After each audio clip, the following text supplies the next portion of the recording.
Daniel chegou sem avisar e viu a empregada rezando de joelhos com suas duas filhas. O que ele sentiu naquele instante mudou tudo. Ele parou na porta da cozinha, incrédulo.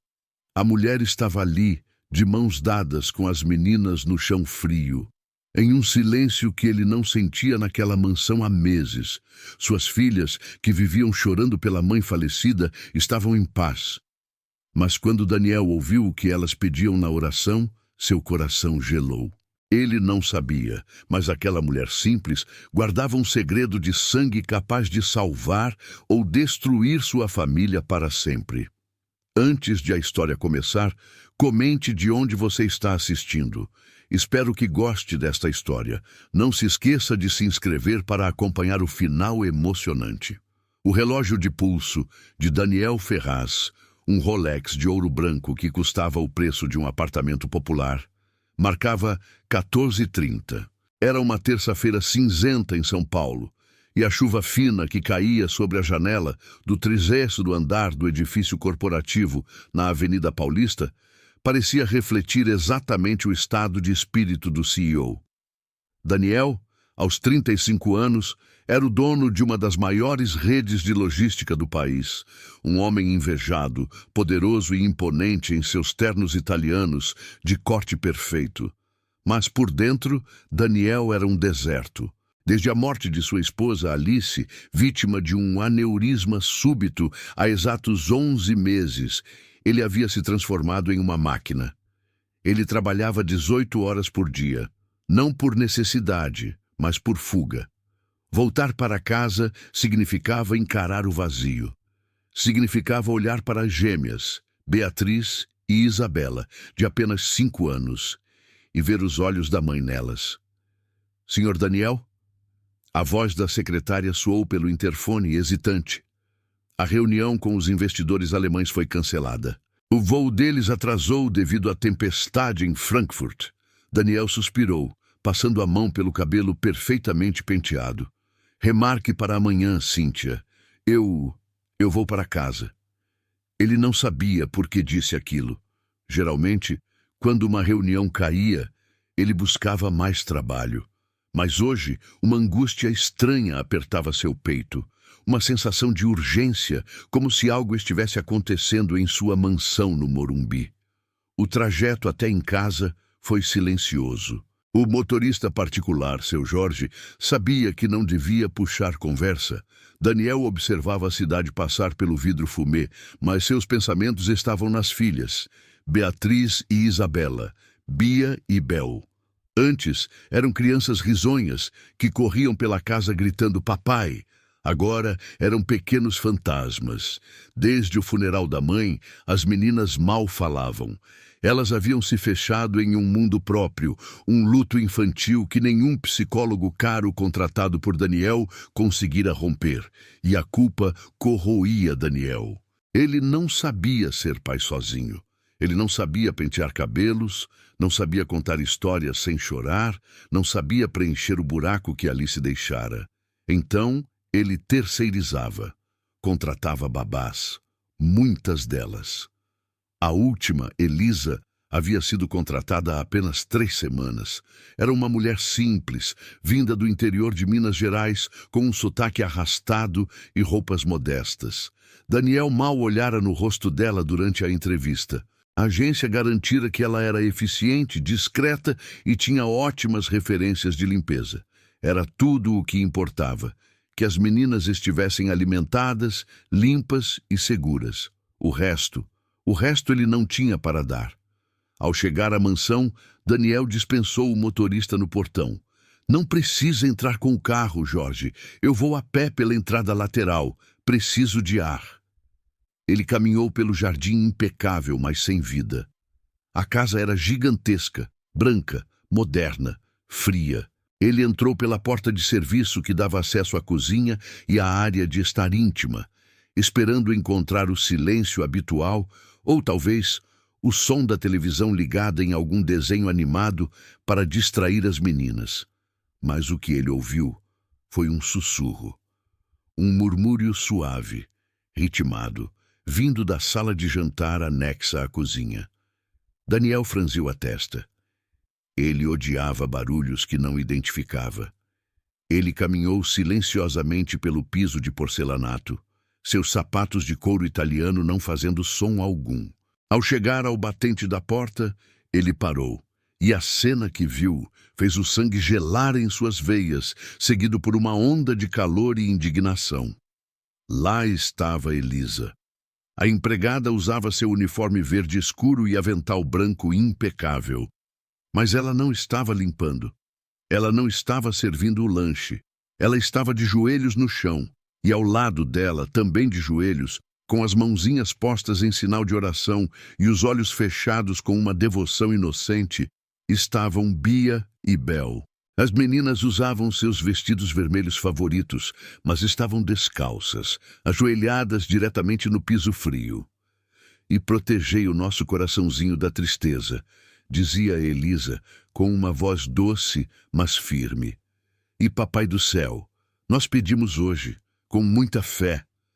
Daniel sentiu a raiva subir. Ele havia proibido religião na casa. Alice era católica fervorosa, e depois que ela morreu, Daniel rasgara todas as imagens de santos, quebrara os crucifixos.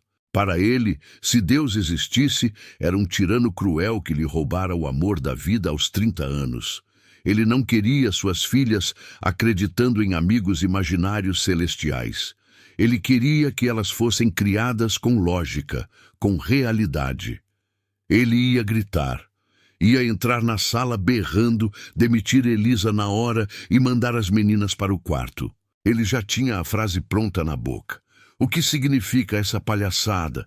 Mas antes que ele pudesse dar o passo, a voz fina de Beatriz, a gêmea que não pronunciava uma frase completa há quase um ano, cortou o ar.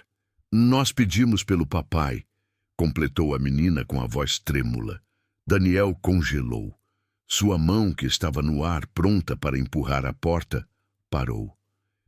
Isso, meu anjo, incentivou Elisa, sem abrir os olhos. Continuem, ele precisa muito. E pedimos que o papai pare de chorar escondido no escritório, disse agora Isabela, a outra gêmea. Daniel sentiu como se tivesse levado um soco no estômago. Ele cambaleou para trás, apoiando-se na ilha de mármore da cozinha. Como elas sabiam? Ele trancava a porta, ele abafava o som. Pedimos que o coração dele descongele, continuou Beatriz, porque a gente sente saudade do abraço dele.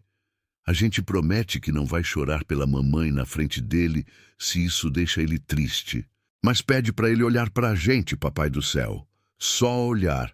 Amém, finalizaram as três em uníssono.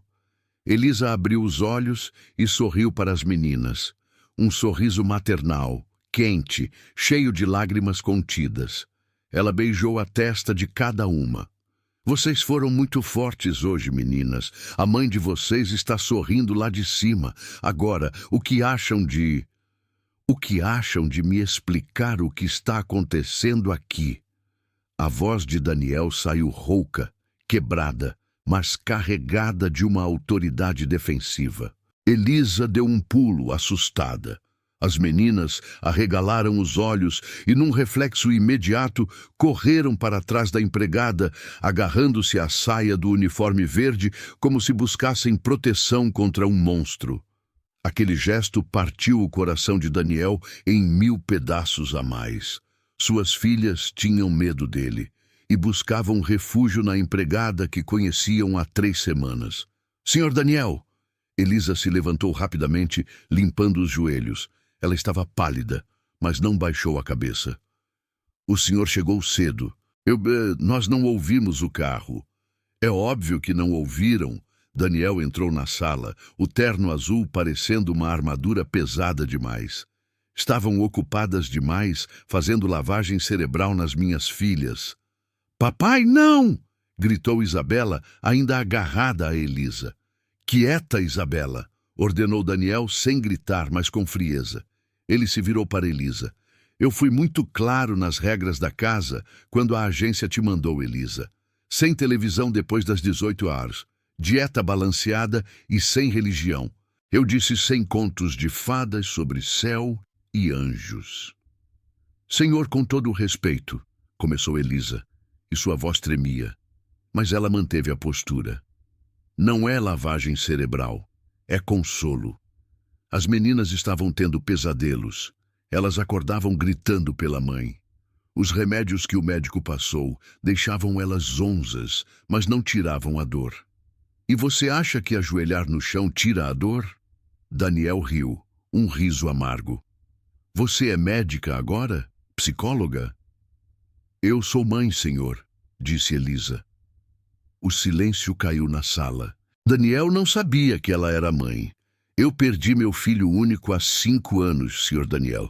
Ele tinha a idade das suas filhas, leucemia. Daniel piscou, pego desprevenido pela informação. Mas sua defesa emocional era rápida. Ele não podia sentir empatia. Empatia doía. Eu sinto muito pela sua perda, Elisa. Mas isso não te dá o direito de projetar suas crenças nas minhas filhas. Você as fez rezar por mim? Para eu parar de chorar? Você está usando minhas filhas para me espionar? Não, senhor, jamais. Elisa deu um passo à frente protetora. Elas rezam pelo Senhor porque elas amam o Senhor. Elas veem a sua dor. Crianças enxergam o que a gente tenta esconder. Elas acham que o Senhor não gosta mais delas, porque elas lembram a Dona Alice. Chega! Daniel bateu a mão na mesa de jantar. O barulho fez as meninas chorarem. Pegue suas coisas. O quê? Elisa sussurrou. Você está demitida. Eu quero você fora da minha casa em 10 minutos. Vou ligar para essa agência e pedir outra pessoa. Alguém que saiba seguir ordens e não brinque de curandeira espiritual. Não! Não! Beatriz correu e abraçou as pernas do pai, algo que não fazia há meses. Não manda a tia Elisa embora, por favor, papai. Ela conta a história da mamãe. História da mamãe? Daniel olhou para a filha, depois para Elisa, com um olhar fuzilante. Você fala da Alice para elas? Eu proibi. Eu disse que tocar no nome dela causava sofrimento. O esquecimento causa mais sofrimento, Sr. Daniel. Elisa gritou, perdendo a compostura de funcionária. Elas estavam esquecendo o som da voz da mãe. Elas me perguntaram ontem se a mãe não amava elas porque foi embora. O senhor queria que eu dissesse o quê? Eu disse que a mãe delas virou uma estrela que brilha e que protege. Eu dei a elas esperança. Se isso é motivo para demissão, então me demita. Mas não tire a esperança dessas crianças. O senhor já tirou a presença do pai. Não tire a memória da mãe. Daniel estava ofegante. Ninguém falava com ele daquele jeito. Nem seus diretores, nem seus concorrentes. A verdade daquelas palavras era uma faca quente girando em seu peito. O senhor já tirou a presença do pai. Ele olhou para as 2 meninas chorando desesperadamente, agarradas à mulher simples de uniforme verde. Ele se sentiu o vilão da sua própria história. Ele abriu a boca para responder, talvez para expulsá-la de vez, talvez para cair de joelhos e pedir perdão. Ele não sabia. Ele estava no limite. Mas o som da campainha tocou. Longo e insistente. Quem é agora? Rosnou Daniel, passando a mão no rosto. A governanta da casa, Dona Maria, que observava tudo da cozinha com medo, correu para atender. Minutos depois, passos de salto alto estalaram no corredor. O perfume caro, doce e enjoativo chegou antes da pessoa. Daniel, querido, ouvi gritos lá de fora. O que está acontecendo nesse manicômio? Na porta da sala de jantar surgiu Rebeca. Rebeca era a irmã mais nova de Alice, cunhada de Daniel. Ela era linda, sofisticada e tinha um olhar de predadora. Desde a morte da irmã, Rebeca rondava a casa. Ela trazia presentes caros para as meninas, tentava organizar jantares para Daniel e, sutilmente, criticava a forma como ele criava as filhas. Mas Daniel sabia o que Rebeca queria. Alice tinha deixado um fundo fiduciário milionário para as filhas, administrado por Daniel até a maioridade delas. Mas se Daniel fosse considerado inapto psicologicamente, a guarda e o dinheiro passariam para a tia materna mais próxima. Rebeca olhou a cena. As crianças chorando no chão, a empregada desafiadora e Daniel transtornado. Um sorriso quase imperceptível surgiu nos lábios vermelhos dela. Meu Deus! Rebeca colocou a mão no peito, teatralmente. Daniel, as meninas estão aos prantos. E quem é essa mulher? Ela estava gritando com você. Tia Beca. As meninas não correram para a tia. Continuaram agarradas a Elisa. Rebeca notou isso e seus olhos estreitaram com ódio. Essa é a babá, Rebeca. E ela estava de saída, disse Daniel tentando recuperar o controle. De saída? Rebeca entrou na sala caminhando até Elisa. Ela olhou a empregada de cima a baixo com nojo. Ah, entendo. Mais uma incompetente que não aguenta o tranco. Ou será que ela fez algo pior? Rebeca olhou para Daniel com malícia. Daniel, você sabe que eu vim aqui para conversarmos sobre a guarda compartilhada. O advogado da família acha que esse ambiente instável está prejudicando o desenvolvimento cognitivo das minhas sobrinhas. E vendo essa cena dantesca, receio que ele tenha razão. Daniel sentiu o perigo. Rebeca estava coletando munição. Se ele demitisse Elisa agora, seria admitir que contratara alguém ruim, que sua casa era um caos. Se ele mantivesse Elisa, ele estaria indo contra sua própria ordem e autoridade. Mas ele olhou para Elisa. A mulher, apesar de humilde, encarava Rebeca com uma firmeza que Daniel invejou. Ela se colocou fisicamente entre Rebeca e as meninas. As meninas estão bem, dona Rebeca, disse Elisa. Estavam apenas emocionadas. Crianças choram. É saudável. O que não é saudável é gente adulta fazendo política em cima da dor delas. Rebeca ficou vermelha. Como ousa sua criadinha de quinta categoria? Daniel, você vai deixar essa mulher falar assim comigo, com a tia das suas filhas? Daniel olhou para o tabuleiro de xadrez emocional à sua frente. De um lado, a cunhada ambiciosa que queria lhe tirar as filhas. Do outro, a empregada insubordinada que as meninas amavam. Ele tomou uma decisão impulsiva. Elisa não vai embora, disse Daniel, a voz fria.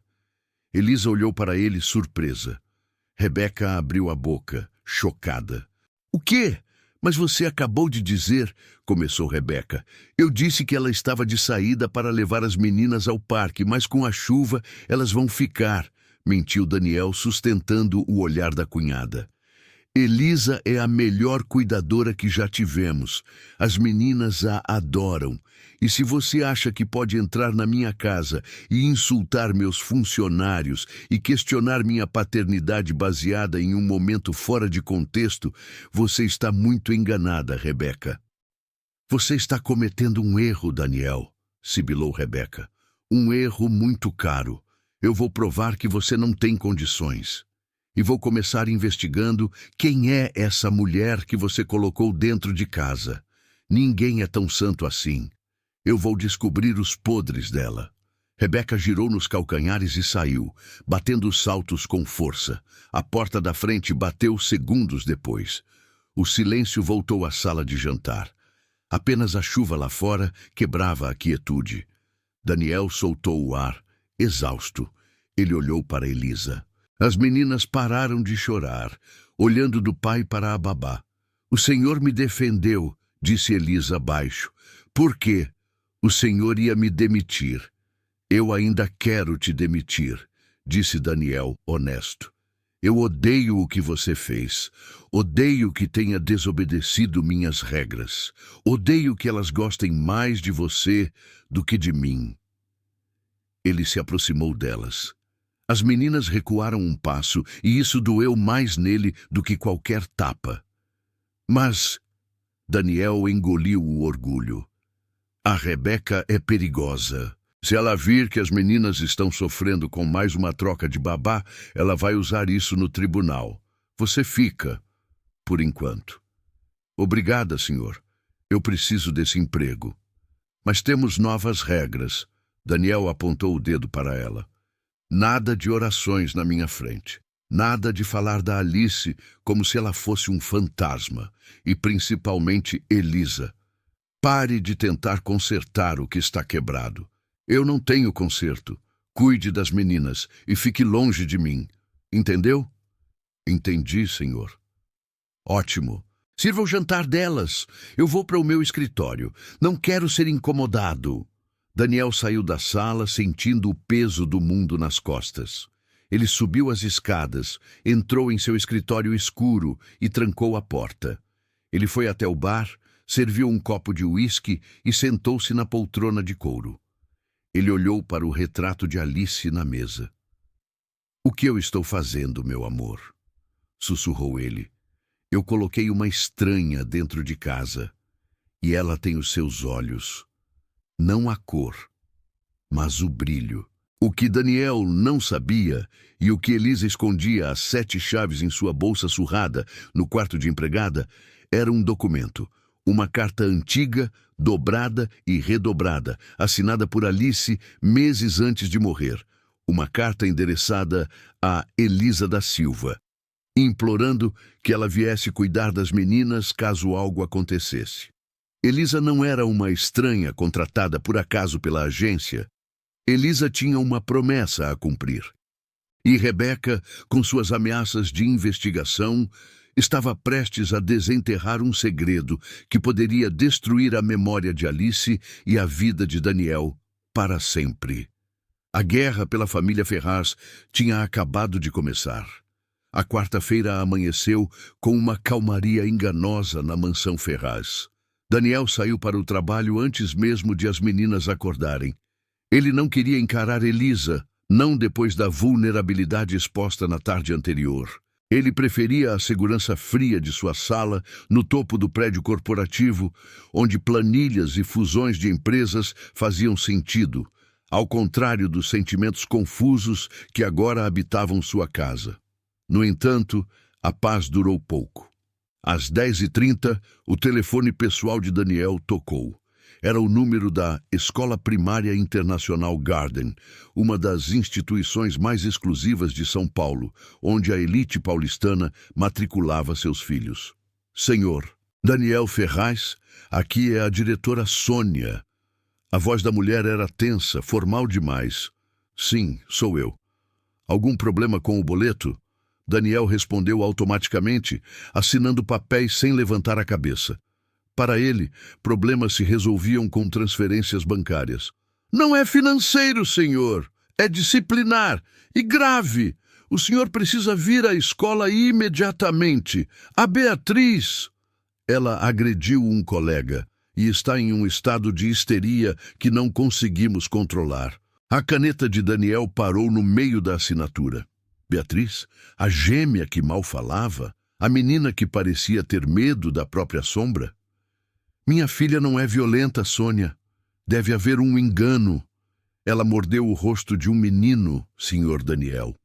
E está trancada no banheiro do pátio, gritando. Se o senhor não vier, teremos que chamar o conselho tutelar ou os paramédicos para sedá-la." Daniel sentiu o sangue gelar. "Estou indo."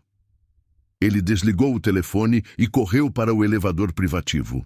Mas enquanto descia para a garagem, um pensamento prático e doloroso o atingiu. Ele não saberia o que fazer. Se Bia estivesse gritando, se estivesse em pânico, a presença dele, o pai austero e distante, só pioraria as coisas. Ele precisava de ajuda. Ele precisava de alguém que falasse a língua delas. Com um gosto amargo de derrota na boca, ele discou o número da casa. "Alô?" A voz de Elisa atendeu no segundo toque. "Elisa, é o Daniel. Esteja pronta no portão em 5 minutos. O motorista vai passar aí. Vamos para a escola das meninas. Aconteceu alguma coisa com elas?" A voz dela subiu uma oitava, carregada de preocupação genuína. "A Beatriz teve um surto. Só esteja pronta. E Elisa, não me faça perguntas no caminho." O trajeto até a escola foi sufocante. Daniel dirigia seu SUV blindado, com Elisa no banco do carona. Ela havia trocado o uniforme por uma calça jeans simples e uma blusa branca, mas suas mãos tremiam no colo. "O que disseram que ela fez?" perguntou Elisa, quebrando a regra do silêncio. "Mordeu um garoto", respondeu Daniel ríspido, apertando o volante. "Eu pago R$ 5.000 de mensalidade para me dizerem que minha filha virou um animal selvagem." "Ela não é um animal", retrucou Elisa, virando-se para ele com uma ferocidade que o surpreendeu.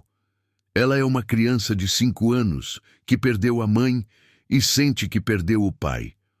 A raiva tem que sair por algum lugar, Sr. Daniel. Se não sai pela boca em palavras, sai pelos dentes." Daniel freou bruscamente no sinal vermelho, encarando-a. "Você gosta de me analisar, não é? Acha que sabe tudo sobre a minha família em 3 semanas?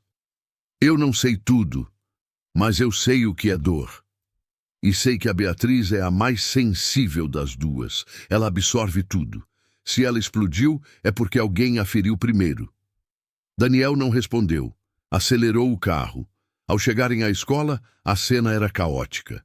Na sala da diretoria, uma mãe loira, coberta de joias, gritava enquanto segurava um menino que tinha um curativo na bochecha e chorava copiosamente. "Isso é inaceitável", berrava a mulher. "Meu filho, herdeiro do Grupo Vilela, atacado por aquela selvagem. Eu vou processar a escola e vou processar você, Ferraz." Daniel entrou na sala com sua postura de CEO. Ignorou a mulher gritando e foi direto à diretora. "Onde está minha filha?" "No banheiro infantil do corredor sul. As professoras não conseguem tirá-la de lá. Ela diz que quer a mãe." Daniel sentiu o golpe. A mãe gritando atrás dele continuou. "Ela é uma desequilibrada, igual à mãe que morreu. Dizem que a Alice também tinha problemas na cabeça antes de..." Daniel girou o corpo. Seus olhos eram gelo puro. "Se você mencionar o nome da minha esposa mais uma vez, senhora Vilela, eu compro a empresa do seu marido amanhã de manhã e a fecho na hora do almoço apenas por esporte. Ficou claro?" A mulher engoliu em seco, silenciada pelo poder bruto de Daniel. "Elisa", disse Daniel, virando-se para a babá, "vá, tente tirá-la de lá." Elisa não esperou. Correu pelo corredor. Daniel foi atrás, mas manteve uma distância segura, sentindo-se um intruso na própria tragédia. Na porta do banheiro, ouvia-se o choro de Beatriz. Era um som agudo, de bicho acuado. "Sai! Sai todo mundo!" gritava a menina. Elisa se ajoelhou na porta do banheiro. Ela não tentou abrir à força. Ela apenas encostou a testa na madeira. "Bia", chamou ela, suavemente. "É a tia Elisa." O choro lá dentro diminuiu de volume, transformando-se em soluços.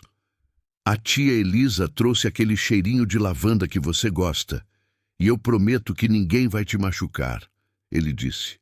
A voz de Bia veio abafada. "Ele disse que minha mãe morreu porque ela não gostava de mim, que ela fugiu para o céu para não me ver."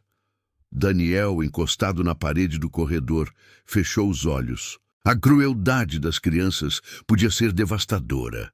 A raiva que sentia da filha por ter mordido o colega evaporou, substituída por uma vontade assassina de encontrar o garoto Vilela. "Ele mentiu, meu amor", disse Elisa, com a voz embargada. "Ele mentiu muito feio. Sua mãe amava você mais do que tudo. Ela falava de você o tempo todo." A porta do banheiro se destrancou com um clique. Beatriz saiu, com o rosto inchado e vermelho, o vestido do uniforme amarrotado. Ela não olhou para Daniel. Ela se jogou nos braços de Elisa. Elisa a envolveu, levantando a menina no colo, embora Bia já fosse grande para isso. Ela afagava as costas da criança, sussurrando canções de ninar que Daniel não conhecia, canções antigas, de roça, de avó. Daniel observou a cena. Ele deveria ser aquele abraço, ele deveria ser o porto seguro. Mas ele era apenas o homem que pagava as contas e ameaçava comprar empresas. Ele sentiu uma inveja dolorosa de Elisa e, ao mesmo tempo, uma gratidão imensa. "Vamos para casa", disse Daniel, aproximando-se. Bia escondeu o rosto no pescoço de Elisa ao ver o pai. Ela está exausta, senhor, disse Elisa, num tom protetor. Precisa de descanso, não de sermão. Eu não vou dar sermão, disse Daniel baixo. Vamos para casa. Enquanto isso, do outro lado da cidade, Rebeca não estava parada. A irmã de Alice estava sentada em um café discreto nos jardins, de frente para um homem de aparência duvidosa, com uma jaqueta de couro gasta e um envelope pardo sobre a mesa. Era Aragão, um detetive particular conhecido por métodos pouco éticos. Você foi rápido, disse Rebeca, tomando um gole de seu cappuccino. Quando a cliente paga em dinheiro vivo, eu sou um raio, respondeu Aragão, sorrindo com dentes amarelos. Você pediu para eu vasculhar a vida da tal Elisa da Silva. Babá, 32 anos, natural de Diamantina, Minas Gerais. E o que você achou? Antecedentes criminais? Dívidas de jogo? Marido abusivo? Eu preciso de sujeira, Aragão. Algo para fazer o Daniel demiti-la por justa causa. E, de preferência, que me ajude a provar que ele coloca qualquer um dentro de casa. Nada disso. A ficha dela é limpa. Limpa até demais. Trabalhou em casas de família, cuidou de idosos. O filho morreu de leucemia há 5 anos, como ela disse. Vida triste, comum. Rebeca bateu a xícara no pires, irritada. Você me fez vir até aqui para me dizer que ela é uma santa? Eu não te pago para me dar más notícias. Calma, madame. Eu disse que a ficha oficial é limpa. Mas eu cavei mais fundo. Fui atrás dos registros de onde ela morou nos últimos 2 anos antes de vir para São Paulo. Aragão abriu o envelope e deslizou uma foto sobre a mesa. Era uma foto granulada, tirada à distância, parecendo ser de uma câmera de segurança ou de um celular antigo. Isso foi tirado há 8 meses, em Campos do Jordão. Rebeca pegou a foto. Seus olhos se arregalaram. Na imagem, sentadas em um banco de praça em um dia de inverno, estavam 2 mulheres. Uma era Elisa, vestida com roupas simples. A outra, enrolada em um casaco de lã caro e usando óculos escuros, era inconfundível. Era Alice. Alice. Rebeca sussurrou, chocada. E do que minha irmã estava fazendo com essa empregada em Campos do Jordão? Alice disse que ia para lá sozinha, para um retiro espiritual, 2 meses antes de morrer. Pois é, disse Aragão. Parece que o retiro não foi tão solitário assim. Elas se encontravam, várias vezes. Testemunhas disseram que elas conversavam por horas, choravam juntas. Pareciam amigas íntimas. Rebeca sentiu a cabeça girar. Alice nunca mencionara Elisa. Alice era da alta sociedade, frequentava clubes exclusivos. O que ela teria em comum com uma mulher pobre do interior? E tem mais, continuou Aragão, tirando um documento xerocado do envelope. Descobri que a Elisa não foi contratada pela agência Babysitter Deluxe, pelos trâmites normais. A ficha dela foi inserida no sistema no dia seguinte à morte da sua irmã, com uma recomendação prioritária marcada como pedido especial, DA. DA. Rebeca raciocinou. Dona Alice? Exatamente. Sua irmã deixou tudo preparado. Ela queria essa mulher na casa. A pergunta é, por quê? O que a Elisa sabe que nós não sabemos? Será que a Alice tinha algum segredo que essa mulher está guardando? Ou chantageando? A mente de Rebeca, sempre propensa à maldade, começou a criar teorias. Alice estava doente, fragilizada emocionalmente. Teria Elisa se aproveitado dela? Teria extorquido Alice? E agora estava infiltrada na casa para pegar mais? Ou pior, será que Alice descobriu algo sobre Daniel? Algo terrível, e confiou a essa mulher? Se fosse isso, Rebeca precisava saber. Aquela informação poderia valer a guarda das meninas e o controle da fortuna.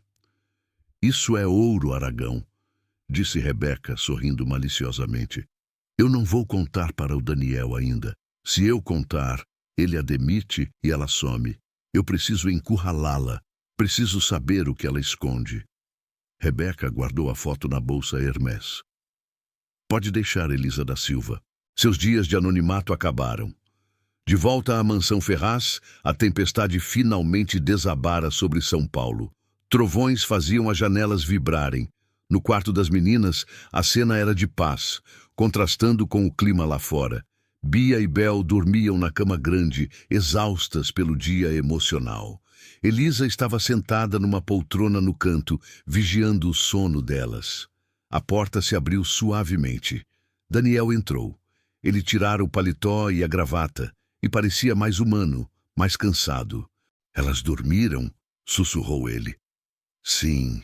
A Bia tomou um chá de camomila e apagou. Daniel caminhou até a cama. Ele olhou para o rosto da filha, para o inchaço nos olhos. Ele estendeu a mão para tocar o cabelo dela, mas hesitou, com medo de acordá-la e ver o medo nos olhos dela novamente. Ele recolheu a mão. Elisa observou tudo. O senhor devia tocá-la, disse Elisa, baixo. Elas sentem, mesmo dormindo. Daniel olhou para a babá.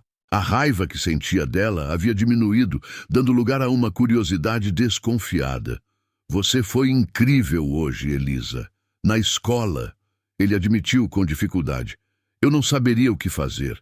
Eu teria gritado ou ameaçado alguém. Você desarmou a bomba com um abraço. O abraço é a única arma que funciona contra o medo, Sr. Daniel. Como você sabia? Perguntou ele. Como sabia o que dizer? Porque eu já estive no lugar dela. Quando meu filho estava no hospital, as outras crianças zombavam dele por estar careca. Ele ficava furioso, queria bater, morder, ele só queria ser normal. A Bia só quer ter uma mãe, como os outros. Daniel assentiu, engolindo o nó na garganta. Eu preciso te perguntar uma coisa, Elisa, e quero a verdade. Elisa retesou na poltrona. Será que ele sabia? Pode perguntar, senhor. Por que você aceitou esse emprego? Daniel a encarou, analítico. Você é super qualificada emocionalmente para ser apenas uma babá de luxo. Você podia trabalhar em creches, hospitais, mas você veio para cá, para esta casa triste, aguentar um patrão insuportável como eu. Por quê? É pelo salário? Elisa sentiu o peso da carta escondida em sua bolsa, 2 andares abaixo. A carta onde Alice dizia: Daniel é um homem bom que se esqueceu de como amar. Ele vai se fechar numa torre de gelo. Por favor, Elisa, não deixe minhas filhas congelarem com ele. E não deixe ele congelar sozinho. Salve a minha família. Ela não podia contar a verdade. Não ainda. Ele acharia que era mentira ou ficção. Digamos que eu tenho uma promessa a cumprir, disse Elisa, enigmática. Uma promessa que fiz a mim mesma, de nunca deixar uma criança sofrer sozinha, se eu puder evitar. Daniel sustentou o olhar dela por um longo momento. Havia algo ali, nos olhos castanhos dela, que o perturbava. Uma profundidade que ele não via há muito tempo. Obrigado, disse ele finalmente. Ele se virou para sair, mas parou na porta. Ah, Elisa, a dona Rebeca ligou. Diz que vem jantar amanhã e diz que tem uma surpresa para nós. Prepare as meninas. Não quero incidentes. Elisa sentiu um calafrio percorrer sua espinha, mais frio que o vento da tempestade lá fora. A intuição feminina gritou alerta vermelho. Rebeca não traria presentes. Ela traria guerra. Estaremos prontas, senhor. Daniel saiu, fechando a porta. Elisa esperou os passos dele se distanciarem. Então ela tirou do bolso do jeans um pequeno objeto que Beatriz havia lhe entregado antes de dormir. Algo que a menina guardava debaixo do travesseiro. Era um medalhão de ouro. Um medalhão antigo que pertencia a Alice. Elisa abriu o medalhão. Dentro não havia a foto de Daniel. Havia uma foto de Alice, jovem, abraçada com uma mulher mais velha, muito parecida com Elisa. Ah, Alice, sussurrou Elisa para o medalhão. O que você fez? Por que não contou a ele que somos irmãs por parte de pai, que eu sou a tia bastarda que a família rica escondeu? O segredo não era apenas uma amizade. O segredo era sangue. Elisa era a tia das meninas. A tia pobre, a filha da empregada com o pai de Alice, rejeitada e escondida a vida toda. Alice a procurara no final da vida para tentar consertar os erros do passado. Mas se Rebeca descobrisse isso, ela destruiria Elisa. Ela alegaria que Elisa estava ali para roubar a herança, para reivindicar o que nunca teve. E Elisa estava ali apenas por amor. Mas amor, naquele mundo de tubarões, era a moeda mais desvalorizada de todas. A quinta-feira chegou com uma atmosfera carregada na mansão Ferraz. Não chovia mais lá fora, mas dentro da casa, a pressão barométrica parecia prestes a estourar vidros. Daniel tentou trabalhar em casa pela manhã, mas sua concentração estava fragmentada. A cada ruído vindo do andar de baixo, uma risada tímida de Isabela, o som de talheres, uma música cantarolada por Elisa, ele se pegava parando para escutar. Era perturbador. Por quase um ano, aquela casa fora um mausoléu silencioso. Agora havia vida, e a fonte dessa vida era a mulher que mentira para ele na entrevista de emprego, mas que salvara sua filha de um trauma na escola. Por volta do meio-dia, ele desceu à cozinha para pegar um café, dispensando a governanta. Encontrou Elisa lavando louça enquanto as meninas desenhavam na mesa da copa. O desenho da Bia é um cavalo, explicou Isabela, apontando para um rabisco colorido. E o meu é você, papai. Daniel pegou o papel. Era um boneco palito de terno azul, mas com um detalhe, um sorriso vermelho enorme desenhado no rosto. Eu estou sorrindo? Perguntou Daniel, sentindo um nó na garganta. Ainda não, respondeu Isabela com a sinceridade brutal das crianças. Mas a tia Elisa disse que o sorriso está guardado na gaveta e logo você acha a chave. Daniel olhou para Elisa. Ela estava de costas, secando um prato, mas ele viu seus ombros tensos. Você anda prometendo milagres demais, Elisa, disse ele, baixo, para que só ela ouvisse. Eu não prometo milagres, senhor. Eu planto sementes. Ela se virou, secando as mãos no avental. Sobre o jantar de hoje à noite, a senhora Rebeca ligou novamente. Exigiu que eu servisse à mesa. Disse que quer avaliar meu serviço de perto. Ela quer te provocar. Daniel suspirou, cansado dos jogos da cunhada. Se você quiser, pode ficar na cozinha. O Roberto serve. Não, senhor. Eu não vou me esconder. Se eu me esconder, ela vence. E eu não estou lutando por mim. Estou lutando pela paz dessas meninas. Daniel admirou a coragem dela. Era uma coragem silenciosa, diferente da arrogância corporativa com a qual ele lidava todos os dias. Cuidado, Elisa. Rebeca é como uma cobra coral. Bonita, mas o veneno é neurotóxico. Ela paralisa antes de matar. Às 20 horas a campainha tocou. Rebeca entrou como se fosse a dona da casa. Vestia um vestido de seda preto, justo, e joias que provavelmente pertenciam à mãe de Alice. Ela não veio sozinha. Trouxe consigo um homem baixo, calvo, com uma pasta de couro debaixo do braço. Daniel, querido. Ela beijou o rosto do cunhado, deixando a marca de batom vermelho. Este é o doutor Sampaio, o advogado da família que está cuidando do inventário final da Alice. Pensei que seria útil unirmos o útil ao agradável. Daniel apertou a mão do advogado, desconfiado. Achei que fosse um jantar em família, Rebeca, não uma reunião de negócios. Ah, mas família e negócios sempre se misturam, não é? Ela sorriu, entrando na sala de jantar. A mesa estava posta impecavelmente. Cristais, prataria, flores frescas. Tudo obra de Elisa e Dona Maria. As meninas já haviam jantado e estavam no quarto, protegidas do clima tóxico que se instalaria ali. O jantar começou tenso. Rebeca falava sobre viagens, colunas sociais e futilidades. enquanto Daniel apenas bebia seu vinho, esperando o ataque. Elisa servia os pratos com profissionalismo, movendo-se como uma sombra ao redor da mesa. No momento da sobremesa, Rebeca limpou os lábios com o guardanapo de linho e olhou fixamente para Elisa, que retirava os pratos principais. "O serviço está aceitável", disse Rebeca com desdém. "Mas sabe, Daniel, o que me incomoda não é a competência técnica, é a integridade moral." "Vá direto ao ponto, Rebeca." Daniel pousou a taça com força. "O que você quer?" "Eu quero proteger o legado da minha irmã e proteger você, que está cego pelo luto e pela carência, a ponto de colocar uma vigarista dentro de casa." Rebeca fez um sinal para o advogado.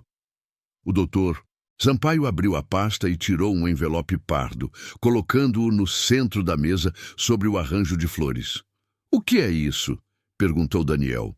"Isso, meu caro cunhado, é o resultado de uma pequena auditoria que mandei fazer nas contas pessoais da Alice.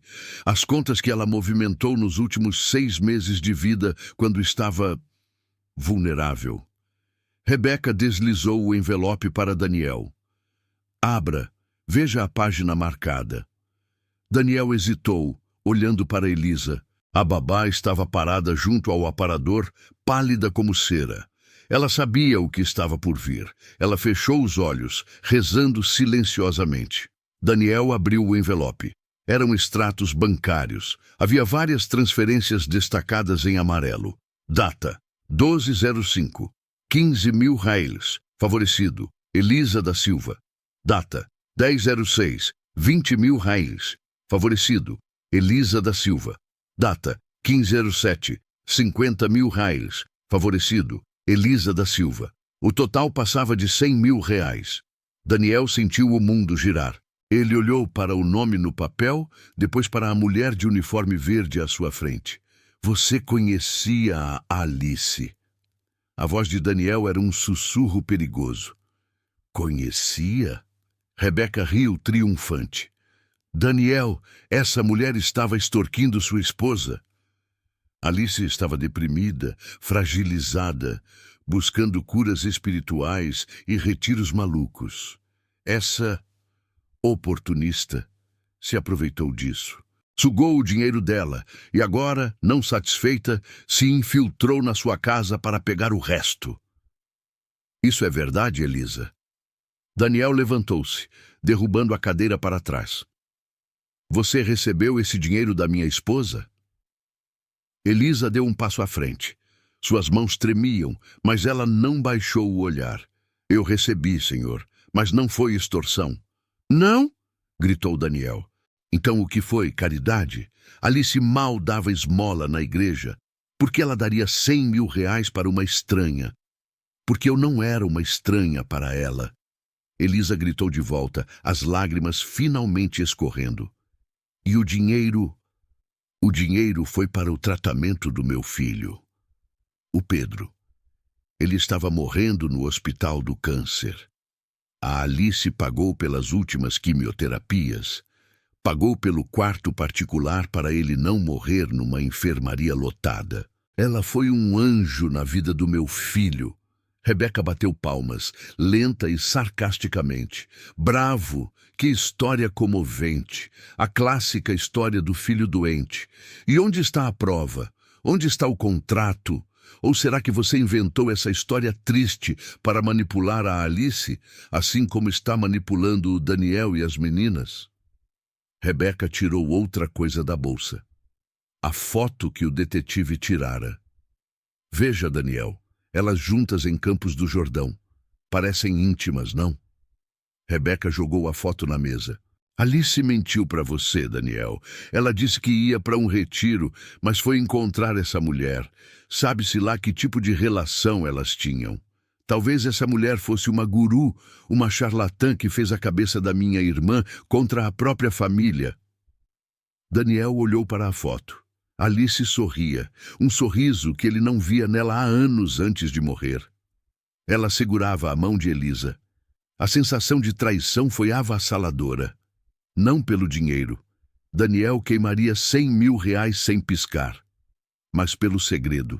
Sua esposa tinha uma vida paralela, uma amiga, uma confidente, alguém com quem ela ria e chorava, enquanto para ele ela oferecia apenas silêncio e distância. E agora, essa outra mulher estava na sua casa, tocando suas filhas, dormindo sob seu teto, mentindo todos os dias ao dizer sim, senhor, não, senhor. Você mentiu na entrevista, disse Daniel, a voz fria como o mármore da lareira. Você disse que nunca tinha nos visto. Você disse que chegou pela agência. A agência foi um favor da Alice, soluçou Elisa. Ela deixou pago. Ela me fez prometer que se algo acontecesse com ela, eu cuidaria das meninas, porque ela tinha medo. Medo de quê? Daniel avançou sobre ela, encurralando-a contra o aparador. Medo de mim? Ela achava que eu era um monstro? É isso que vocês conversavam naquele banco de praça? O quanto o marido dela era horrível? Não, ela te amava. Elisa tentou segurar o braço dele, mas ele se desvencilhou com nojo. Não me toque! Daniel rugiu. Você é uma mentirosa, uma manipuladora. Você entrou na minha casa sob falsos pretextos. Isso é invasão. Eu posso chamar a polícia agora. Chame, incentivou Rebeca sorrindo. Mande prendê-la, Daniel. Mostre que você ainda tem controle sobre essa família. Daniel olhou para Elisa. Ele viu o medo nos olhos dela, mas também viu aquela mesma determinação irritante de sempre. Saia, disse Daniel. Pegue suas coisas e saia. Agora. Mas as meninas, elas vão acordar e... Eu não me importo com as meninas, Daniel gritou, e a frase ecoou pela casa, terrível. Eu contrato outra babá, contrato 10, mas eu não quero uma mentirosa criando minhas filhas. Rua! Elisa olhou para ele com uma tristeza profunda. Ela não discutiu mais. Ela tirou o avental branco, dobrou-o cuidadosamente e colocou-o sobre o aparador. O senhor vai se arrepender disso, senhor Daniel. Não por mim, mas porque o senhor está expulsando a única pessoa que sabe a verdade sobre o porquê da dona Alice ter morrido tão triste. Fora! Daniel apontou para a porta. Elisa saiu, passando por Rebeca, que sussurrou um adeus, queridinha. Vitorioso. Quando a porta da frente se fechou, Rebeca suspirou, servindo-se de mais vinho. Viu? Foi doloroso, mas necessário. Como arrancar um band-aid. Agora, Daniel, podemos focar no que importa, o doutor. Sampaio trouxe os papéis para a transferência da tutela financeira das meninas para uma gestão compartilhada comigo, já que você está tão... instável. Daniel estava de costas, olhando para a janela escura, vendo a silhueta de Elisa descer a rua na chuva, carregando sua bolsa humilde. A raiva dele ainda pulsava, mas as palavras finais de Elisa ecoavam. A única pessoa que sabe a verdade sobre o porquê da dona Alice ter morrido tão triste. Daniel virou-se lentamente para Rebeca. O olhar dele mudara. Não era mais o olhar de um homem traído, mas o de um predador que percebeu que havia outra hiena na sala. Você disse que a Alice estava vulnerável, Rebeca. Sim, muito, coitadinha. E você disse que auditou as contas dela. Sim. Para te proteger. Se você auditou as contas... Daniel caminhou até a mesa e pegou os extratos bancários. Então você deve ter visto as outras transferências. Não para a Elisa, mas para uma conta nas Ilhas Cayman. O sorriso de Rebeca vacilou por uma fração de segundo. Do que você está falando? Alice não tinha contas no exterior. Não tinha. Mas no dia 14 de maio, 2 dias depois da primeira transferência para a Elisa, Daniel folheou os papéis que Rebeca, em sua arrogância, não havia filtrado completamente. Saiu uma transferência de R$500 mil para uma offshore chamada RM Consultoria. RM... Rebeca Menezes? A sala ficou mortalmente silenciosa. O doutor... Sampaio começou a suar e fechou a pasta discretamente. Isso é absurdo, gaguejou Rebeca. Deve ser um erro do banco. Alice estava pagando a Elisa para salvar um filho, disse Daniel, a compreensão começando a amanhecer em sua mente turbulenta. Mas por que ela estaria pagando $500.000 para você, Rebeca? Chantagem? Daniel lembrou-se da foto. Alice e Elisa de mãos dadas. Amizade? Ou algo mais? Elisa disse que Alice tinha medo. Saia da minha casa, disse Daniel para Rebeca, num tom muito mais assustador do que o usado com Elisa. Você não pode me expulsar. Eu sou a tia delas. Eu tenho direitos. Dr. Sampaio. Daniel olhou para o advogado. Se o senhor não tirar essa mulher da minha frente em 30 segundos, eu vou ligar para o presidente da OAB, com quem jogo golfe aos domingos, e perguntar a opinião dele sobre advogados que acobertam desvios de herança. O advogado levantou-se num pulo, puxando Rebeca pelo braço. Vamos, Rebeca, agora! Isso não acabou, Daniel, gritou Rebeca enquanto era arrastada. Aquela empregada vai destruir você e eu vou voltar para pegar as meninas. A porta bateu novamente. Daniel estava sozinho, a mesa de jantar revirada, os extratos espalhados, a foto de Alice sorrindo ironicamente para ele. Ele havia expulsado a mentirosa que cuidava de suas filhas e havia expulsado a cunhada que roubava sua esposa. Ele subiu as escadas correndo, entrou no quarto das meninas. Elas dormiam, alheias à guerra. Mas em cima do criado mudo de Beatriz, algo brilhava. O medalhão. Daniel o pegou. Ele reconheceu a joia. Era de Alice. Ele abriu com cuidado. Lá dentro, a foto. Alice jovem e uma mulher mais velha. Daniel franziu a testa. A mulher mais velha tinha os mesmos olhos de Elisa. O mesmo formato de rosto. Ele virou a foto. No verso, com a letra inconfundível de Alice, estava escrito uma única palavra, datada de 1995, Irmãs. O medalhão caiu da mão de Daniel. Elisa não era uma amiga. Elisa não era uma chantagista. Elisa era irmã de Alice. E ele acabara de jogá-la na rua sozinha, no meio da noite, sem saber que o sangue que corria nas veias dela era o mesmo que corria nas veias de suas filhas. Daniel correu para a janela. A rua estava deserta. Elisa tinha desaparecido. O que eu fiz? Sussurrou ele para o vazio. Meu Deus, o que eu fiz? A madrugada na mansão Ferraz foi um pesadelo acordado. Daniel não dormiu. Ele passou as horas sentado no chão do corredor, com o medalhão de ouro apertado na mão, ouvindo o silêncio acusador da casa. Ele havia expulsado a tia das suas filhas. Ele havia expulsado a única conexão real que restava com Alice. Quando o sol nasceu, tímido e pálido, o choro começou. Não foi um choro manhoso, foi um grito de angústia.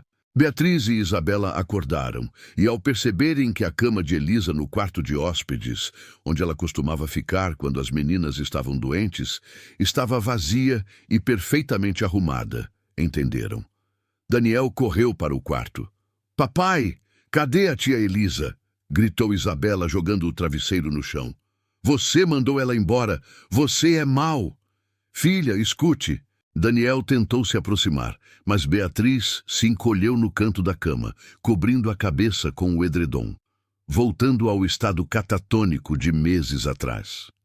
Sai daqui, soluçou Isabela. Eu quero a minha tia. Eu quero a minha mãe. Ver as filhas naquele estado foi o golpe final na armadura de gelo de Daniel.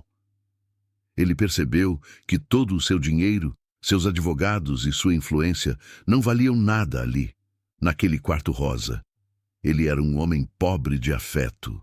Ele saiu do quarto, trancando a porta atrás de si para garantir a segurança delas e desceu as escadas correndo. Pegou o telefone e ligou para a agência de babás. Eu preciso do endereço dela, Elisa da Silva, agora! Gritou ele. Senhor Ferraz, por política de privacidade não podemos... Eu sou Daniel Ferraz. Eu compro a sua agência e demito todos vocês se eu não tiver esse endereço em 30 segundos. É uma emergência médica. A ameaça funcionou. O endereço piscou no celular dele 1 minuto depois. Rua das Margaridas, 45B, comunidade de Paraisópolis. Daniel não esperou o motorista. Ele pegou as chaves do seu carro esportivo, que raramente usava, e saiu cantando pneu pela garagem. O trajeto de Morumbi a Paraisópolis era curto geograficamente, mas era uma viagem entre dois planetas diferentes. Daniel dirigiu pelas vielas estreitas, desviando de motos e cachorros, sentindo os olhares curiosos e hostis dos moradores sobre seu carro de luxo. Ele não se importava.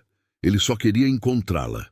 Ele parou em frente a uma casa simples de tijolo aparente, com um portão de ferro azul descascado. Daniel bateu no portão. Ninguém respondeu. Ele bateu com mais força.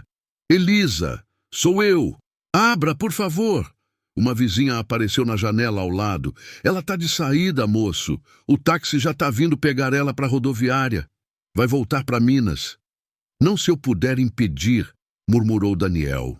Ele empurrou o portão, que estava destrancado, e entrou no pequeno quintal. A porta da casa estava aberta. Lá dentro, Elisa fechava uma mala velha de tecido. Ela estava com os olhos inchados, vestindo roupas de viagem. Ao ver Daniel parado na porta, suado, com a barba por fazer e a camisa social amassada, ela deixou a mala cair. "O que o senhor está fazendo aqui?" perguntou ela na defensiva. "Veio ver se eu roubei as pratas antes de ir embora? Pode revistar." Daniel não respondeu. Ele caminhou até ela e estendeu a mão aberta. Na palma brilhava o medalhão de Alice. Elisa olhou para a joia e empalideceu. "O senhor achou..." "Irmãs", disse Daniel, a voz trêmula. Estava escrito atrás da foto. "Por que você não me contou, Elisa?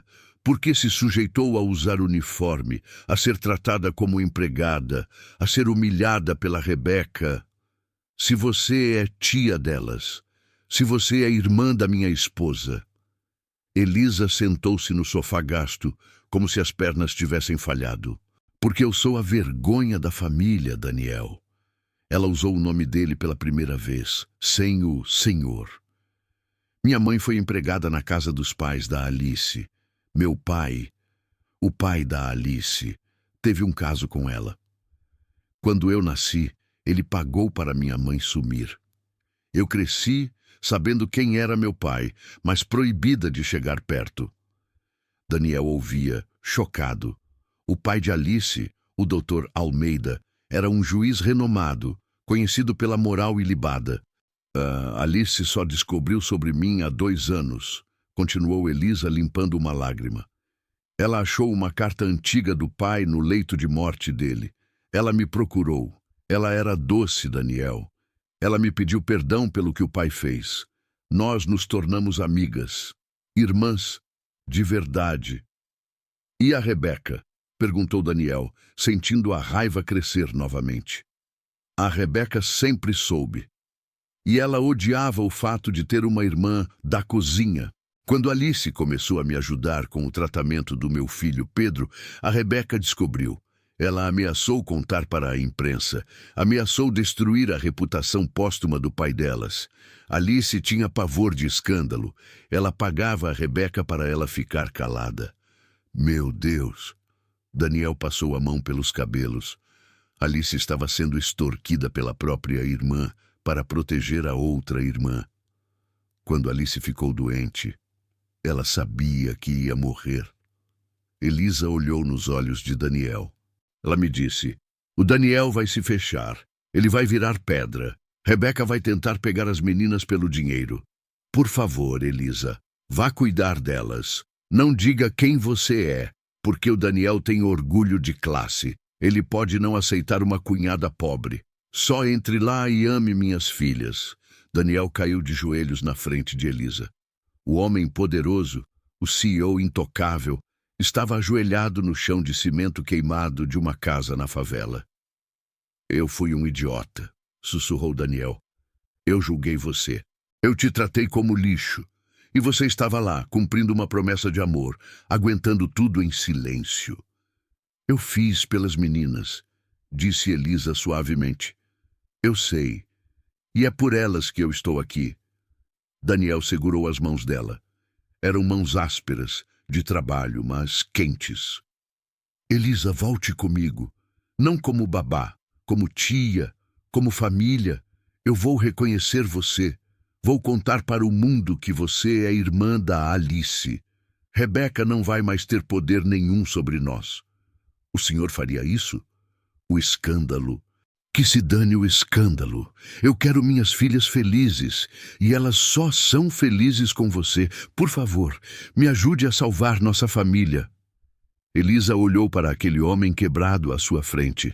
Ela viu a verdade nos olhos dele. Eu vou, disse ela. Mas temos que ir rápido. Eu tive um pressentimento ruim quando saí de lá. Daniel levantou-se, ajudando-a com a mala. Vamos, o carro está lá fora. Eles correram para o carro. Daniel dirigiu de volta para o Morumbi, como se estivesse fugindo do apocalipse. Durante o trajeto, eles conversaram. Pela primeira vez, sem barreiras. Elisa contou sobre as últimas conversas com Alice, sobre como ela falava de Daniel com amor, mas com preocupação pela sua obsessão por trabalho. Daniel ouvia, sentindo cada palavra curar um pedaço de seu luto. Mas quando viraram a esquina da rua da mansão, o coração de Daniel parou. Havia luzes giratórias na frente do portão. 2 viaturas da polícia e um carro preto oficial do Tribunal de Justiça. O portão estava aberto. Não! Daniel acelerou, entrando na garagem cantando pneu. Ele e Elisa saltaram do carro. Na entrada principal, a cena era dantesca. 2 oficiais de justiça carregavam Beatriz e Isabela. As meninas gritavam, esperneando, os rostos vermelhos de pânico. Papai! Tia Elisa! Gritava Beatriz, estendendo os bracinhos. Dona Maria, a governanta, chorava na porta, impedida de agir por um policial. E lá, parada no meio do jardim, supervisionando tudo com um documento na mão e um sorriso vitorioso, estava Rebeca. O que é isso? Rugiu Daniel, correndo em direção aos oficiais. Soltem as minhas filhas, eu sou o pai. Um policial interceptou Daniel, colocando a mão em seu peito. Senhor Daniel Ferraz, afaste-se. Estamos cumprindo um mandado judicial. Mandado? Que mandado? Daniel tentou empurrar o policial, cego de fúria. Calma, Daniel! Rebeca gritou, aproximando-se com a frieza de uma serpente. Não piore as coisas resistindo à autoridade. Isso só vai provar o meu ponto. O que você fez, Rebeca? Daniel olhava para as filhas sendo colocadas no banco de trás do carro oficial. Aquilo parecia um sequestro legalizado. Eu fiz o que era necessário. Rebeca balançou o papel. O juiz de plantão concedeu a guarda provisória de emergência para mim. Sob que alegação? Gritou Daniel. Eu sou o pai. Eu tenho residência fixa. Eu tenho renda. Sob a alegação de alienação parental, abandono intelectual e, o mais grave, instabilidade psicológica com risco às menores. Rebeca sorriu. Eu mostrei ao juiz as fotos que tirei ontem. A casa bagunçada, o relato da escola sobre a agressão da Beatriz. E, claro, o fato de que você deixou 2 menores de idade sob os cuidados de uma mulher acusada de extorsão e com histórico duvidoso, enquanto você passava a noite fora bebendo, ou sei lá o que você foi fazer. Rebeca olhou para Elisa, que estava parada ao lado de Daniel, em choque. Ah, vejo que você foi buscar a sua amante de favela. Rebeca riu. Isso vai ficar ótimo no relatório social, Daniel. Pai abandona filhas traumatizadas para buscar a babá demitida na periferia. O juiz vai adorar. Ela não é minha amante. Ela é sua irmã. Daniel gritou a verdade na frente dos policiais, dos vizinhos que espiavam, de todos. Rebeca vacilou por um segundo, mas recuperou a postura. Delírio! O luto o deixou louco, oficial. Ele está inventando parentescos. Essa mulher é uma golpista que fez a cabeça dele. Levem as meninas. Elas estarão seguras na minha cobertura. Tia Elisa, papai, Não deixa! Os gritos de Isabela de dentro do carro fechado eram abafados, mas cortavam a alma como navalhas. Daniel tentou avançar novamente, mas Elisa o segurou pelo braço. Não, Daniel, sussurrou ela, urgente. Se o senhor bater num policial, vai preso. E se for preso, perde elas para sempre. É isso que a Rebeca quer. Ela quer que o senhor perca o controle. Daniel parou, tremendo de ódio, os punhos cerrados até sangrar as palmas das mãos. Ele olhou para Rebeca. Você vai pagar por cada lágrima delas, Rebeca. Eu vou gastar cada centavo da minha fortuna para destruir você. Guarde seu dinheiro para a pensão que você vai me pagar para criá-las, cunhadinho. Rebeca mandou um beijo no ar. Vamos, oficiais, tirem essas crianças desse ambiente tóxico. O comboio partiu. Daniel e Elisa ficaram parados na calçada, vendo as luzes vermelhas desaparecerem na curva da rua. O silêncio que se seguiu foi pior do que os gritos. Era o silêncio da derrota. Daniel sentiu as pernas falharem. Ele se sentou no meio-fio, escondendo o rosto nas mãos. Acabou. Elas levaram minhas filhas. A lei está do lado dela. Eu perdi. Elisa permaneceu de pé. Ela olhava para a rua vazia, mas seus olhos não tinham derrota. Tinham a fúria de uma mãe leoa a quem roubaram os filhotes. Ela se abaixou e tocou o ombro de Daniel. O senhor não perdeu nada. A lei é papel, Daniel. E papel a gente rasga, reescreve ou queima. Como? Daniel levantou os olhos vermelhos. Ela tem a guarda provisória. Ela tem provas manipuladas. Ela tem o juiz de plantão, disse Elisa, com uma inteligência afiada. Mas nós temos a verdade. E temos algo que a Rebeca esqueceu. O quê? O diário da Alice. Daniel franziu a testa. Que diário? Alice escrevia tudo. Tudo. Desde as chantagens da Rebeca até os medos dela sobre o que aconteceria com as meninas. Ela escondeu esse diário num lugar que só eu e ela sabíamos. Se a gente achar esse diário, Daniel, a gente prova que a Rebeca não é uma tia preocupada. A gente prova que ela é uma criminosa que torturou a própria irmã até a morte. Elisa estendeu a mão para Daniel levantar. Levante-se, Daniel Ferraz. Limpe o rosto. Hoje a gente chora, mas amanhã a gente vai para a guerra. E dessa vez o senhor não vai lutar sozinho. Nós vamos trazer nossas meninas de volta. Daniel segurou a mão dela. A força daquela mulher simples reacendeu a chama dentro dele. Onde está esse diário? Perguntou ele. Em Campos do Jordão, na casa de inverno, no quarto secreto que Alice construiu. Então vamos para Campos. Agora. Eles entraram no carro novamente. E batalha pela custódia havia se transformado em uma caçada pela verdade. Mas eles não sabiam que Rebeca, prevendo que Elisa poderia ser um problema, já havia enviado alguém para a casa de inverno. Alguém com ordens para queimar qualquer papel que encontrasse. A corrida contra o tempo começou. A serra que levava a Campos do Jordão estava coberta por uma neblina espessa, típica das noites frias da montanha. O carro de Daniel cortava a bruma como uma flecha prateada, o motor potente rugindo nas curvas fechadas. Dentro do veículo, o silêncio era tenso. Elisa segurava o medalhão de Alice com força, como se ele fosse uma bússola. Daniel dirigia com os olhos fixos na estrada, mas sua mente estava no tribunal de família, na imagem de suas filhas sendo levadas. O senhor acha que chegaremos a tempo? Perguntou Elisa, a voz trêmula pelo frio e pelo medo. Se a Rebeca mandou alguém...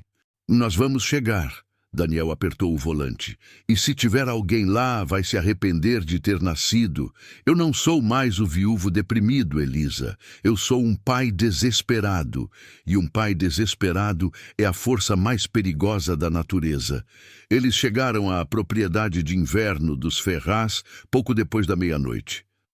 A casa, um chalé imponente de madeira e pedra, estava imersa na escuridão do bosque de araucárias.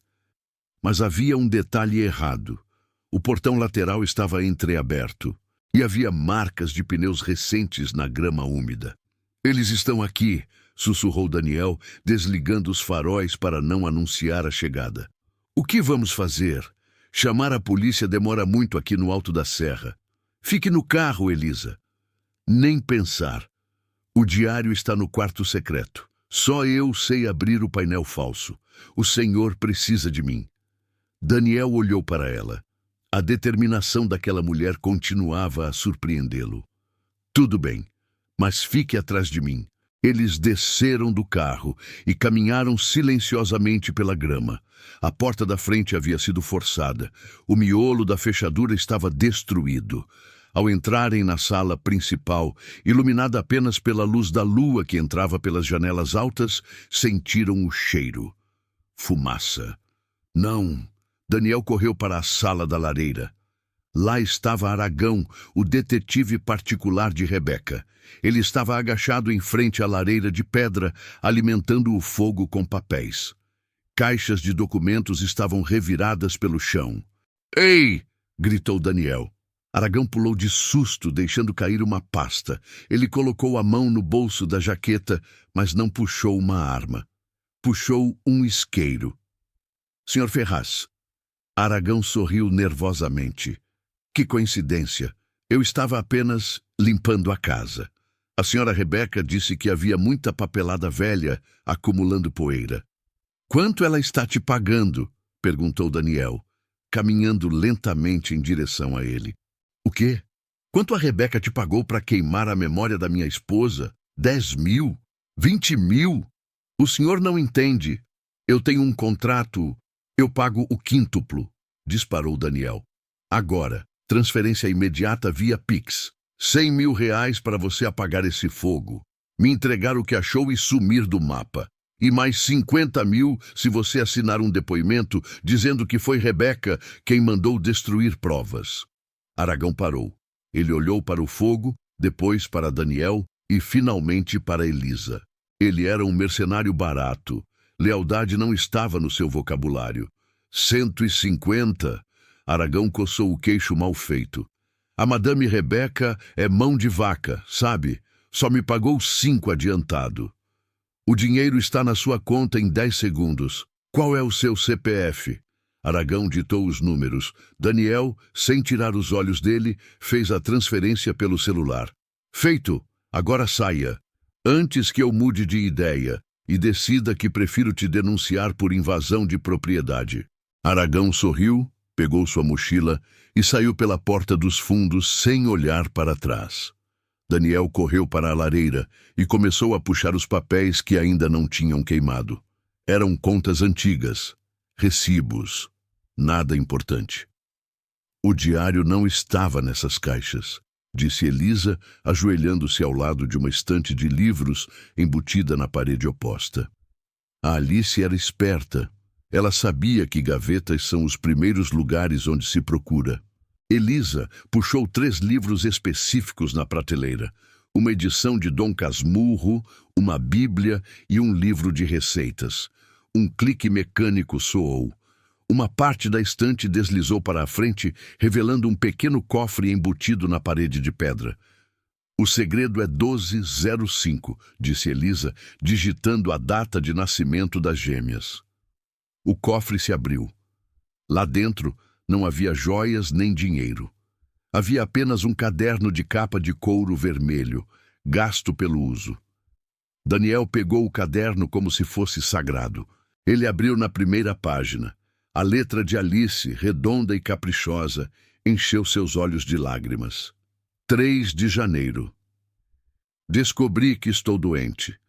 O médico disse que é um aneurisma.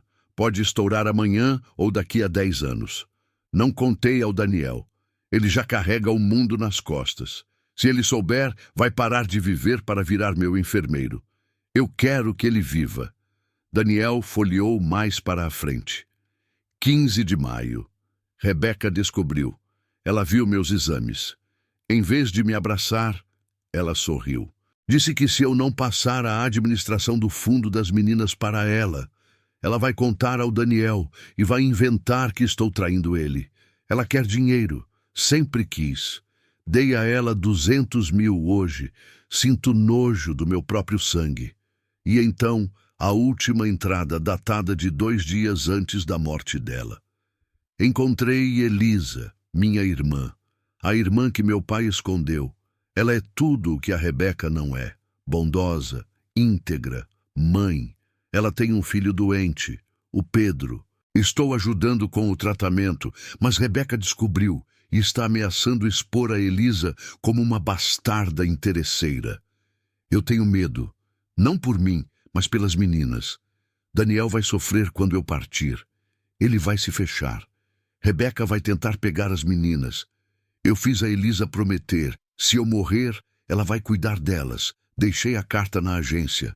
Deus, proteja minha família da ganância da minha irmã. Daniel fechou o diário. Uma lágrima solitária escorreu pelo seu rosto. Ela sabia, sussurrou Daniel. Ela sabia de tudo e sofreu sozinha para me proteger. Ela te amava mais do que tudo, Daniel, disse Elisa, colocando a mão no ombro dele. Ela só queria te poupar da dor antecipada. E eu deixei a cobra entrar na minha casa. Daniel levantou-se, o diário apertado contra o peito. A tristeza deu lugar a uma determinação fria. Vamos voltar. Temos uma audiência para vencer. 3 dias depois, Tribunal de Família de São Paulo. A sala de audiência era asséptica e fria. Rebeca estava sentada ao lado de seu advogado, o Dr. Sampaio. Ela usava um conjunto de tweed rosa claro, tentando passar a imagem de tia amorosa e preocupada. Do outro lado, a cadeira de Daniel estava vazia. Meritíssima, começou o Dr. Sampaio dirigindo-se à juíza. O pai, Sr. Daniel Ferraz, nem sequer compareceu. Isso apenas corrobora a nossa tese de abandono e desinteresse. A senhora. Rebeca já está com a guarda provisória e as crianças estão se adaptando maravilhosamente bem. Pedimos a guarda definitiva. A juíza, uma mulher de meia idade com óculos na ponta do nariz, olhou para o relógio. O advogado do Sr. Ferraz pediu um adiamento de 15 minutos devido ao trânsito. Vou conceder mais 5. Se ele não aparecer... As portas do tribunal se abriram com estrondo. Daniel entrou. Ele estava impecável em um terno azul marinho, barbeado, exalando poder e confiança. Ao seu lado caminhava Elisa. Ela não usava uniforme, nem roupas humildes. Vestia um blazer elegante que Daniel comprara. E seus cabelos estavam soltos. Atrás deles entrou um advogado renomado, conhecido como o Tubarão dos Tribunais.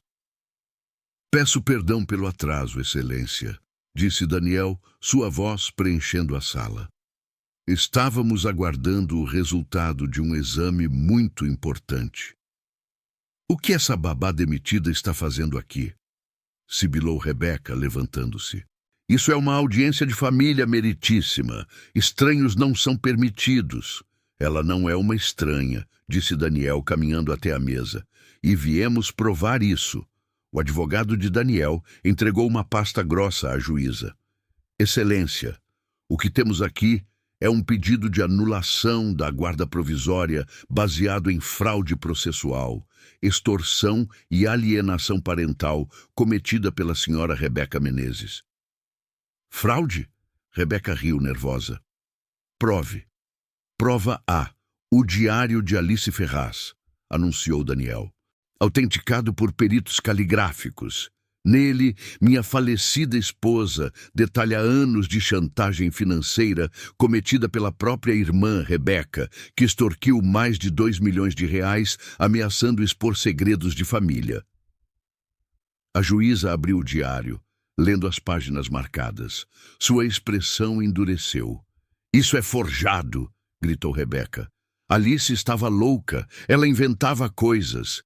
Prova B, extratos bancários, continuou Daniel, que mostram as transferências saindo da conta de Alice direto para contas offshore em nome de Rebeca, nas mesmas datas mencionadas no diário. E prova C. Daniel olhou para Elisa, sorrindo. O exame de DNA realizado ontem em caráter de urgência. Ele colocou o envelope lacrado na mesa da juíza. Este exame confirma, com 99,9% de precisão, que a senhora Elisa da Silva e a senhora Rebeca Menezes compartilham o mesmo progenitor. Elisa é meia-irmã de Rebeca e de Alice. Ela é tia biológica das minhas filhas. Um murmúrio correu pela sala. Rebeca caiu sentada na cadeira, pálida como um fantasma. Tia! A juíza olhou para Elisa, depois para Rebeca. Senhora Rebeca, a senhora omitiu que a cuidadora que a senhora difamou era sua irmã? Ela é uma bastarda, gritou Rebeca, perdendo a compostura. Filha da empregada, ela não é família, ela é lixo. Excelência, interrompeu Daniel calmo. Acho que o surto da senhora. Rebeca deixa claro quem é a verdadeira ameaça ao bem-estar emocional das minhas filhas. Rebeca tentou destruir a reputação da própria irmã por ganância e preconceito. Elisa, por outro lado, suportou humilhações e trabalhou como empregada na minha casa apenas para cumprir uma promessa feita a Alice, proteger as sobrinhas. A juíza fechou a pasta com força. Já ouvi o suficiente.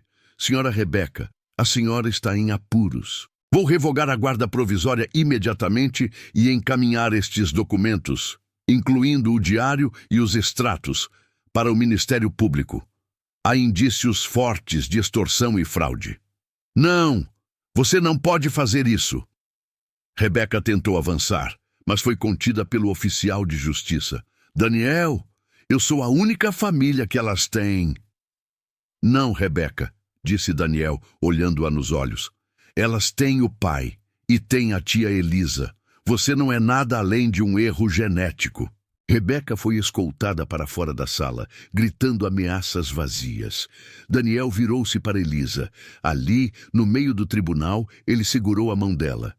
Acabou, disse ele. Vamos buscar nossas meninas. Um ano depois. A mansão Ferraz não era mais branca e fria. As paredes agora ostentavam quadros coloridos pintados pelas gêmeas. Havia brinquedos espalhados pelo tapete da sala e o som de música tocava no ambiente. No jardim, um churrasco de domingo acontecia. Daniel estava na grelha, rindo com um grupo de amigos. Ele não usava terno, usava uma bermuda e camiseta polo. O peso do luto havia saído de seus ombros. Ele ainda sentia saudade de Alice. Mas a saudade não era mais uma âncora que o prendia ao fundo do mar. Era uma brisa suave que soprava de vez em quando. Bia e Bel corriam pelo gramado, perseguindo um cachorro Golden Retriever. Tia Elisa! Tia Elisa! Gritou Bel. Olha o que eu achei! Elisa estava sentada na varanda, lendo um livro. Ela sorriu ao ver a sobrinha trazer uma flor. É linda, meu amor. Elisa não usava uniforme. Ela agora administrava a Fundação Alice Ferraz, uma ONG criada por Daniel para ajudar famílias de crianças com câncer, em homenagem ao filho de Elisa e à esposa falecida. Daniel aproximou-se da varanda, trazendo um prato com aperitivos. Pensando na vida? Perguntou ele, sentando-se ao lado dela. Pensando em como a vida dá voltas, respondeu ela, aceitando um pedaço de queijo. Há um ano eu estava de joelhos naquela sala de jantar, rezando para que o senhor não me demitisse. E eu fui o homem mais burro do mundo por quase ter feito isso. Daniel olhou para as filhas brincando. Sabe, Elisa, as meninas perguntaram ontem se você vai morar aqui para sempre. E o que o senhor respondeu? Eu disse que depende de você. Daniel virou-se para ela, o olhar intenso e carinhoso. Esta casa é grande demais para um homem só. E meu coração... Bom, ele estava trancado, mas alguém achou a chave na gaveta. Elisa corou. A relação deles havia crescido devagar, com respeito, amizade e uma admiração mútua que nos últimos meses começara a se transformar em algo mais doce. Alice ficaria feliz? Perguntou Elisa insegura. Alice escreveu no diário que queria que eu vivesse, disse Daniel. E ela mandou você. Acho que ela sabia, antes mesmo de nós, que a gente precisava um do outro. Ele segurou a mão dela. Não havia anel de noivado ainda, não havia pressa. Havia apenas a certeza de que eles eram uma família. Fica, pediu ele. Elisa olhou para as meninas, depois para Daniel e finalmente para o céu azul, onde ela gostava de imaginar que Alice e seu filho Pedro olhavam por eles. Eu não vou a lugar nenhum, Daniel. Eu já estou em casa. Daniel sorriu e beijou a testa dela. Ao fundo, as meninas riram. O som mais bonito que aquela mansão já ouvira. O milionário havia aprendido a lição mais valiosa de todas. Dinheiro compra casas e paga advogados, mas só o amor, em sua forma mais simples e humilde, é capaz de realizar milagres. Curtiu a história? Então mostra seu apoio deixando o like. Isso me ajuda a entender que você quer mais conteúdos assim. Aproveita e se inscreve no canal. Ativa o sininho para não perder nenhuma das próximas histórias. E não esquece de comentar aqui embaixo o que achou. Sua opinião é muito importante para continuar trazendo vídeos como este.